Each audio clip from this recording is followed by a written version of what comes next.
Hello mga ka-farmers! For today's video ay maglilinis ako dito sa gestating area. At habang ako nga ay maglilinis ay pag-uusapan natin kung papaano maglipat ng maraming anak na biik doon sa ibang inahin. At meron ngang mga ilan na nagtatanong sa akin kung paano daw maglipat ng mga bagong panganak na biik doon sa ibang inahin. At meron pa nga na nagtanong na meron daw siyang isang inahin na nanganak. 15 daw yung anak niya at kung pwede daw ba yung isa doon sa nanganak sa kanya nung November 3 pa. Halos isang linggo na nga mga ka-farmers yung nakaraan noong umanak yung kanyang baboy. So ang sagot ko dyan mga ka-farmers ay hindi pwede dahil sobrang tagal nung interval, sobrang layo na. Napaka-importante sa mga biik mga ka-farmers na makadede siya ng colostrum galing doon sa kanyang nanay para tumibay at lumakas yung kanyang resistensya. Ang paglilipat mga ka-farmers ng mga bagong panganak na biik doon sa ibang inahin ay kung meron silang magkakasabay na nanganak na inahin o yung magkakaedad. At bago kayo maglipat mga ka-farmers ay titingnan nyo muna o aalamin yung history nung pagpapadede nung inahin na paglilipatan ninyo at yung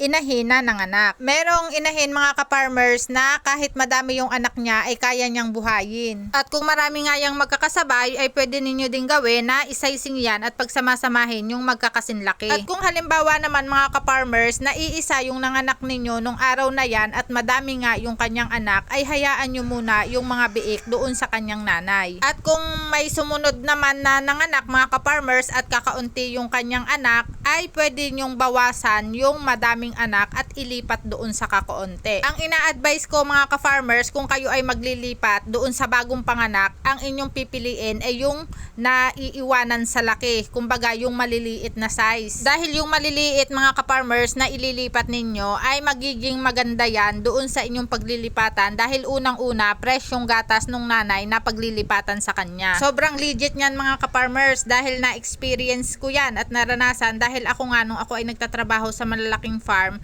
ako ay sa farrowing section lagi naka-assign. At ganito pa yan mga ka-farmers ha, kung halimbawa may nanganak kayo na isang inahin tapos wala siyang alive o walang nabuhay sa kanya dahil ang lumabas sa kanya ay stillbirth o kaya ay mummified, ang gawin nyo is select nyo lahat ng mga biik nyo na maliliit o yung mga napag-iiwanan na sa laki at doon nyo yun mga ka-farmers ilagay lahat at panigurado gaganda yung biik nyo, makakahabol yan doon sa kaedadan niya na laki at hindi masasayang yung gatas nung nanganak na inahin na yun. At hindi lang yan mga ka-farmers, no, matutulungan nyo yung inahin na yun na hindi masira yung cycle niya sa pagbubuntis o kaya ay doon sa paglalandi. Uulitin ko uli mga ka-farmers para malinaw at klaro na kapag kayo ay maglilipat ng biik na bagong anak ay doon kayo maglalagay sa sunod na mga anak.